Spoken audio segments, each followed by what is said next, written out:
Good afternoon, ladies and gentlemen.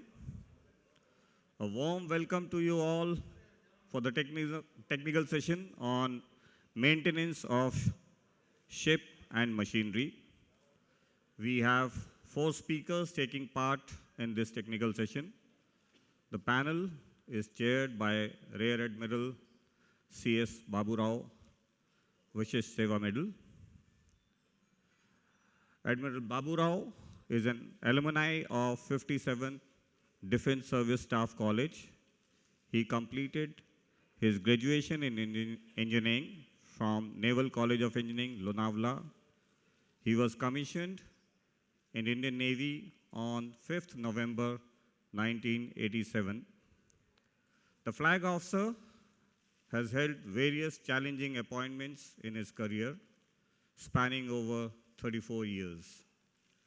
His afloat appointments include Engineer Officer of SDB T-56, Minesweeper Pondicherry, and Frigate Betwa, and Senior Engineer of Fleet Tanker Jyoti. His ashore appointments are instructor at INS Shivaji, Deputy Manager, Senior Manager at Naval Dockyard, Mumbai, and staff appointments at Naval Headquarters, Andaman Nicobar Command, and Western Naval Command. He was also Commodore Superintendent of NSRY Karwar. On promotion to the flag rank of Rear Admiral on 20th January 20, he took over his present appointment of Assistant Chief of Materials, Dry Dock and Refit. As ACOM D&R, the Admiral is in charge of all aspects related to maintenance management and life cycle product support of engineering equipments and system for ships and submarines, and creation of major marine and technical infrastructure. In recognition of his distinguished services, the Admiral was awarded the Vishesh Seva Medal, that is VSM. The Admiral enjoys cycling, trekking, traveling, and visiting new places. I came to know that he landed from Moscow today only. He keeps abreast of latest technological development in the navies around the world and also possesses keen interest in the field of world events. We are thankful to you, sir, for accepting our invitation to chair this technical session today. I hand over to you to take the session forward and introduce the panel members to the delegates. Over to you, sir.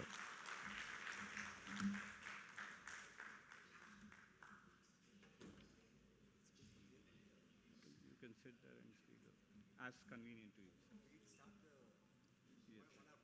Yes.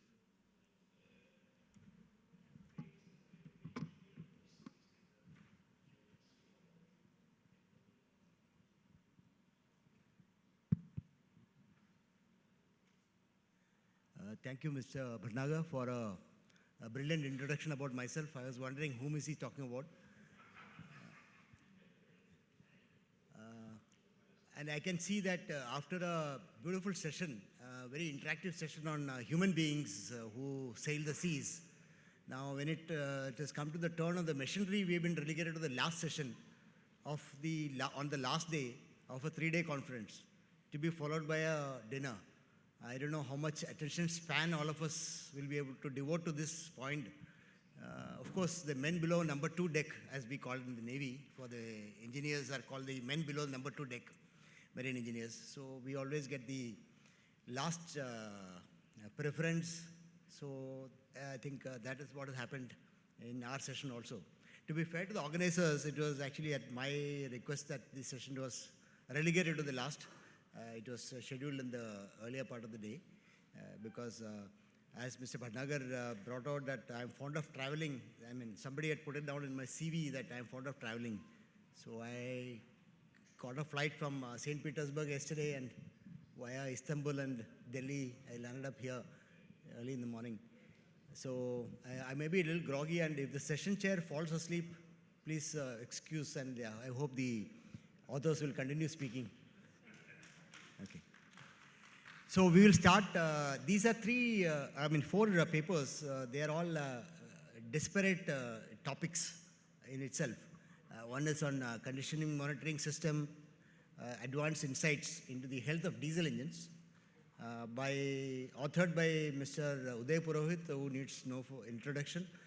Therefore, I don't intend introducing him because I understand that he is delegated presenting the paper to Mr. Narendra Kumar. Am I right? Yeah. So, may I request Mr. Narendra Kumar to come on the podium? I'll introduce him.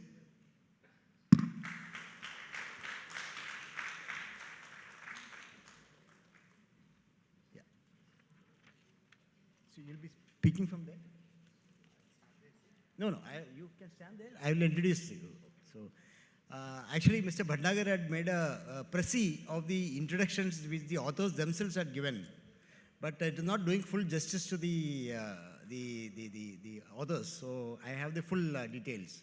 So, I think in any case, this session about machinery maintenance is not so interesting. So, at least authors are pretty interesting. So, let me just read out little snippets of that. Mr. Narendra Kumar had done his schooling at Vizag, most of it. It's a hometown for the Navy. He did a B.Tech from JNTU at Kakinada and M.Tech at Indian Institute of Technology, Madras. And that's when I think Mr. Purohit grabbed him, and he's early in the day he was saying that he after he grabbed him, after 5 years he started working. So some of the achievements in no particular order, which he's mentioned in his, Narendra has mentioned in his CV.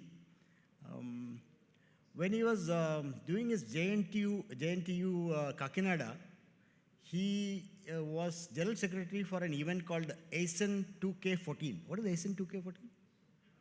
Okay, you can tell us later. Where, as a student, he managed 12 lakh rupees cash flow for the event. Okay, and he led 12 teams for the event and publicity, sponsorship, technical, hospitality, managed 312 registrations for 5 events, and received Best in Class Event Award from the principal. This is when he was doing his B.Tech, right? So I think probably this event also we should have handed over to you. Maybe we would have had even more attendance, right? As in IIT Madras, again, when he was doing his M.Tech, he proposed and approved split budget for replacement and purchase of critical infrastructure for the hostel, forecasted drinking water needs of the hostel using the wait time model. I don't think any of us in hostel we ever did this. He replaced the taps of the sinks with push taps and observed 16% reduction in water usage of the hostel. So I think he's really a hands-on engineer. I just read out some bits of his achievements. So with this kind of introduction, I think we don't need to go further into his career. This is a topic which is I've been very familiar with this diesel monitoring system. Before he talks, when Mr. Purohit had introduced this system to me some years ago, about 5-7 years ago, I was very skeptical about how this thing is going to work. The whole thing revolved around predicting diesel engine health entirely, in its entirety, merely by tapping the speed of the crankshaft and the camshaft.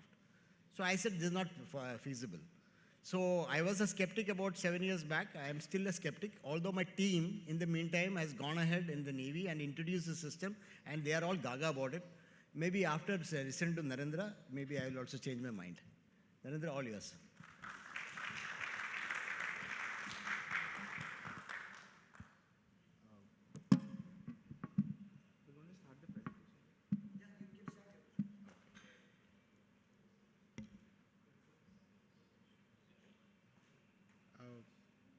Can you put on the presentation?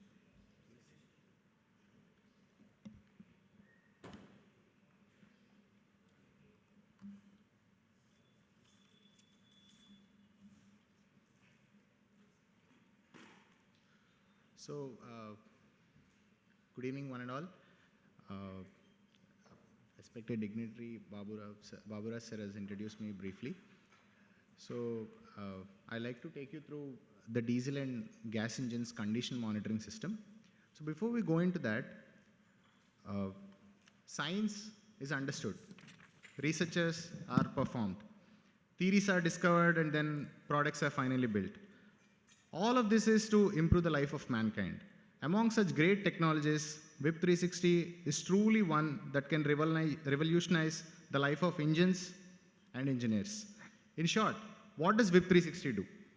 It monitors the fuel efficiency, it controls the emissions, it provides advanced engine analytics health data. Okay. So, we have a solution.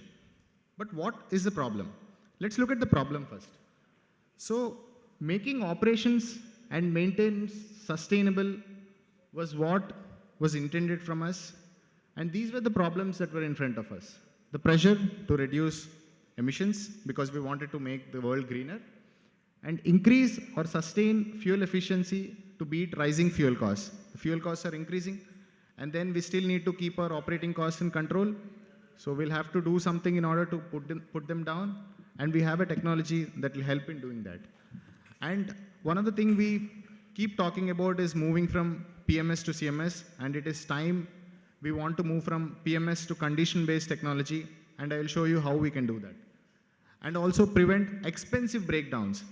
When I mean expensive breakdowns, it is something very catastrophic, which is very unexpected.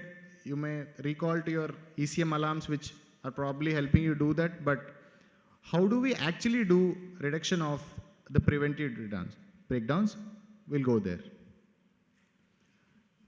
You can see this is the life of an asset. Let's start from there, the right end.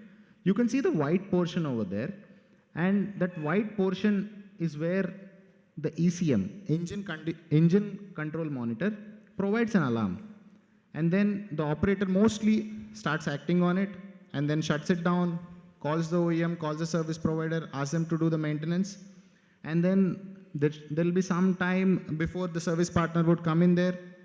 The engine ECM might initiate a shutdown, or in case there could be a catastrophic failure. But all of the seafarers, all of the companies don't want to do that. So they started doing pre-PM inspections, which is using a boroscope for the inspection of visible cues, and then doing a laboratory analysis to understand the oil health and the deterioration and other things.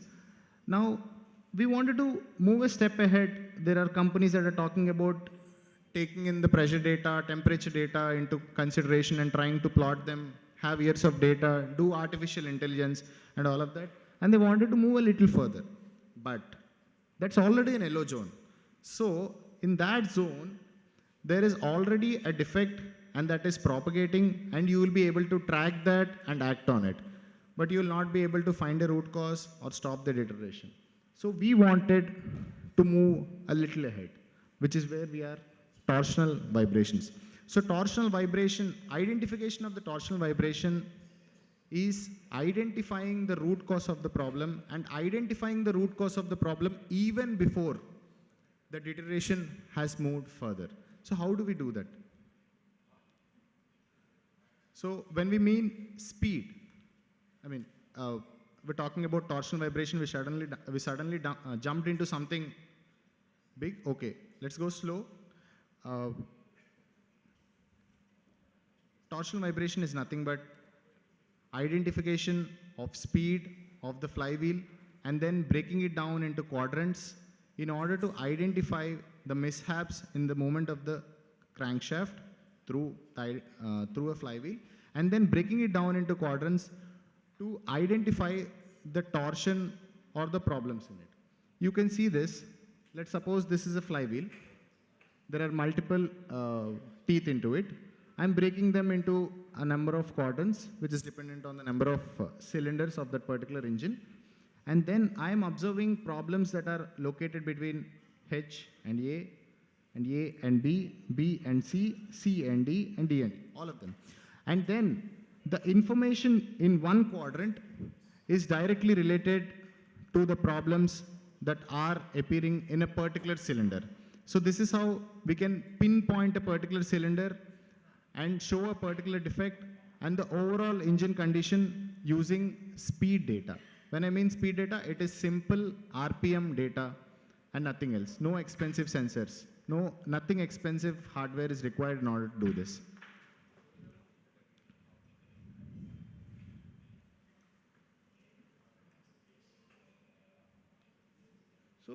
So, if you look at this, uh, this is an animated version of how a crankshaft looks like.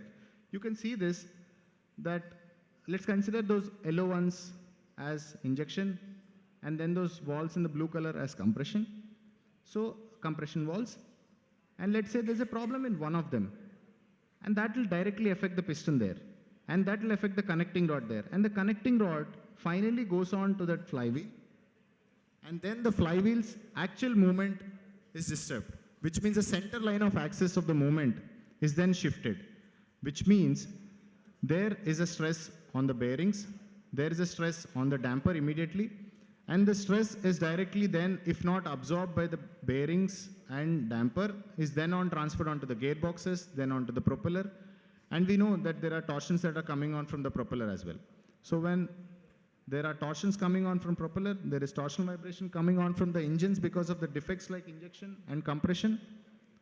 It is going to be hectic for the ship owners, the ship operators to maintain the engine there. So what do? We have to identify the problem there and then address the problem then and there in order to not allow that to propagate onto the flywheel and reduce the fuel cost, reduce the emission, reduce problems in the engine, and thereby extend the overall. So I simply wanted to explain what the algorithm does. So when there is a rotation of a shaft, there are resultant forces in different